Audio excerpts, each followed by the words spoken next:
Circuito en paralelo. En este tipo de circuitos, las entradas y salidas de los dispositivos o de las resistencias se comparten. Entonces, si miramos en este diagrama, podemos identificar que hay unos puntos, por ejemplo este punto, donde cuando viene la corriente eléctrica viene por acá. Esta corriente se divide en dos, ¿listo? O sea, se comparte la corriente. Una parte baja para esta resistencia y otra continúa. Eso es una característica de estos circuitos.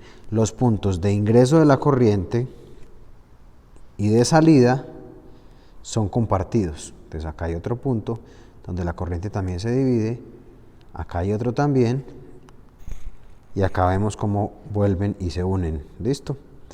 Vuelven y se une la corriente.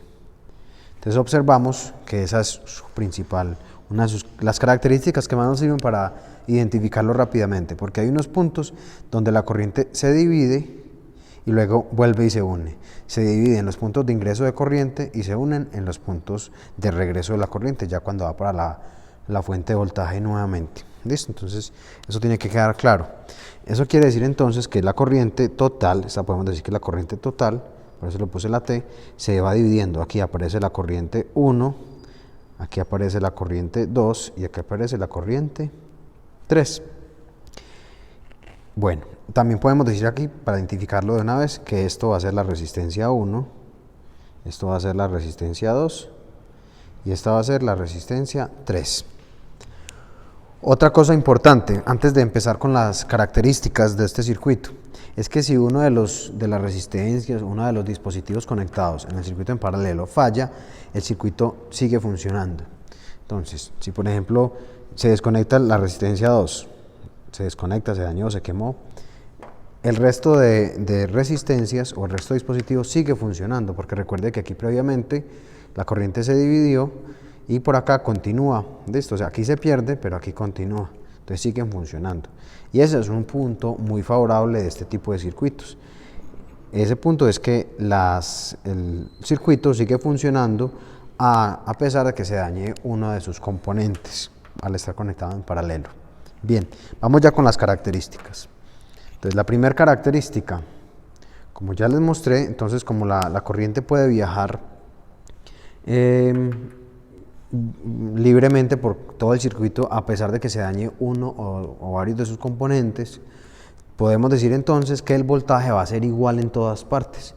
Entonces el voltaje total del circuito va a ser igual al voltaje 1, al voltaje 2 y al voltaje 3, haciendo referencia al voltaje que llega acá, o sea al 1, el voltaje que llega a la resistencia 2 y el voltaje que llega a la resistencia 3. Entonces el voltaje siempre va a ser igual en este tipo de circuitos. Segunda característica, la corriente eléctrica. ¿Qué pasa con la corriente eléctrica? Entonces vamos a volver a la imagen. Si vemos acá, vemos que la corriente eléctrica se va dividiendo, ¿listo? Se va dividiendo. Llega la corriente y aquí pasa la corriente 1, luego se divide y pasa la corriente 2 y luego la 3. Por lo tanto, la corriente total va a ser igual a la corriente 1 más la corriente 2 más la corriente 3. ¿Por qué? Porque si yo quiero conocer la corriente total, tendría que sumarlas. Mira, aquí se divide 1, 2 y 3, pero luego acá empiezan a unirse nuevamente, se unen. Aquí pasa la 3, se une con la que viene de la 2 y luego con la 1. Entonces la corriente total se divide, pero luego yo puedo sumarla, entonces hallaría la corriente total. Y la característica número 3 que hace referencia a la resistencia.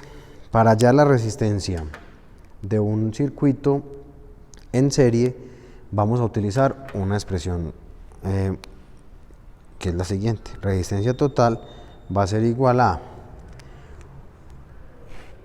1 sobre R1, 1 dividido la resistencia 1, más 1 dividido la resistencia 2, más 1 dividido la resistencia 3. ¿Listo?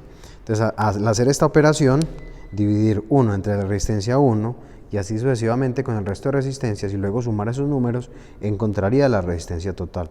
Y esto lo hacemos así porque hay una distribución diferente de las resistencias, la ubicación de las resistencias en el circuito eléctrico. Diferentes a